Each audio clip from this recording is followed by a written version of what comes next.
नृत्यों की जो रंगीन दुनिया है उसकी गहराई में उतर रहे हैं। हमारे पास कुछ नोट्स और सवाल जवाब हैं जो अलग अलग राज्यों और उनकी नृत्य परंपराओं पर रोशनी डालते हैं। बिल्कुल। और हमारा मकसद है इन स्रोतों से वो खास जानकारी निकालना जो भारत की सांस्कृतिक विविधता को समझने में मदद करे, खासकर इन लोक नृत्यों के जरिए। ये सिर्फ मनोरंजन नहीं है, सही में समुदायों की पहचान का हिस्सा है। हाँ, तो चलिए एक दिलचस्प नृत्य से शुरू करते हैं जिसका जिक्र हमारे स्रोतों में है।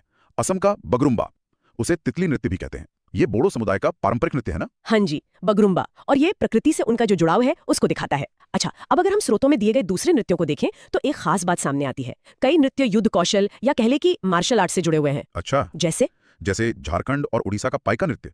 स्रोतों में था कि इसमें नर्तक ढाल और तलवार इस्तेमाल करते हैं, तो ये एक तरह का मॉक युद्ध नृत्य हुआ। सही कहा, बिल्कुल। और ये सिर्फ प्रदर्शन नहीं बल्कि ऐतिहासिक रूप से समुदायों की रक्षा और शारीरिक अनुशासन का प्रतीक भी रहा होगा पहले के जमाने में। इसी श्रेणी में केरल का विश्व प्रसिद्ध कलरीपयट्टू भी आता है। बहुत लोग मानते हैं कि ये दुनिया की सबसे पुरानी मार्शल आर्ट्स में से एक है। अरे वाह! और क्या स्रोत बताते हैं कि उत्तराखंड के पीका मैथी का भी ऐसा ही कोई कनेक्शन है? ये नाम भी ध्यान में है। हाँ, पीका मैथी, उसको भी उत्तराखंड के कुछ इलाकों में पारंपरिक युद्ध नृत्य के तौर पर देखा जाता है। तलवार और ढाल का इस्तेमाल इसमें भी होता है। ये दिखाता है कि कैसे भारत के अलग अलग कोनों में वीरता और रक्षा का प्रदर्शन नृत्य का हिस्सा बन गया। ये तो बड़ी दिलचस्प बात है कि कैसे युद्ध कलाएं लोक संस्कृति में समा गई।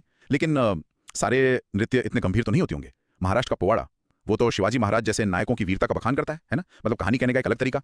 कश्मीर का भांड पाथेर है, वो एक पारंपरिक लोक नाट्य है। उसमें व्यंग्य और नकल का इस्तेमाल होता है, सामाजिक रीति रिवाजों या हालातों पर टिप्पणी करने के लिए। मनोरंजन भी और समाज का आईना भी। अच्छा, क्या स्रोत ये बताते हैं कि भांड पाथिर में किस तरह के मुद्दों पर व्यंग्य होता था? देखिए, स्रोत बहुत ज्यादा डिटेल में तो नहीं जाते, पर हाँ, ये इशारा करते हैं कि इसमें अक्सर उस समय की सामाजिक बुराइयां, सरकारी तंत्र या रोजमर्रा की जो विसंगतियां होती हैं उन पर मजाकिया अंदाज में कटाक्ष किया जाता था। बहुत खूब। अच्छा, अब कुछ नृत्यों की बात करते हैं जो अपनी खास वेशभूषा या सामान के लिए जाने जाते हैं। जैसे मिजोरम का चिराव नृत्य, वो बांस वाला नृत्य। हाँ, चेराव। उसमें जमीन पर रखे बांस के डंडों के बीच नर्तकों को तालमेल बिठाकर नाचना होता है। देखने में बहुत आकर्षक लगता है सच में। और इसी तरह सिक्किम का सिंघी छाम है, स्नो लायन डांस। उसमें नर्तक शेर की पोशाक पहनकर पवित्र कंचनजंगा पर्वत का सम्मान करते हैं। तो ये सिर्फ नृत्य नहीं, आस्था भी जुड़ी है इससे। आस्था। और वो झारखंड का कड़सा नृत्य जिसमें सिर पर कलश रखकर बैलेंस बनाना होता है, और छत्तीसगढ़ का गौरमारिया। बिल्कुल, कड़सा में संतुलन का कमाल है। और गौरमारिया नृत्य में मुरिया जनजाति के नर्तक भैंस के सींगों वाली टोपी पहनते हैं। एक अनोखा ही दृश्य होता है वो। ये सब दिखाता है कि कैसे स्थानीय चीजें और मान्यताएं नृत्य का एक जरूरी अंग बन जाती हैं। सही कहा। अच्छा, कई नृत्य त्योहारों से भी जुड़े हैं, जैसे राजस्थान का घूमर। स्रोतों में से लेकर थोड़ी अलग जानकारी थी। एक जगह बोडो समुदाय का जिक्र था, पर दूसरी जगह भील जनजाति का, खासकर गणगौर त्योहार पर।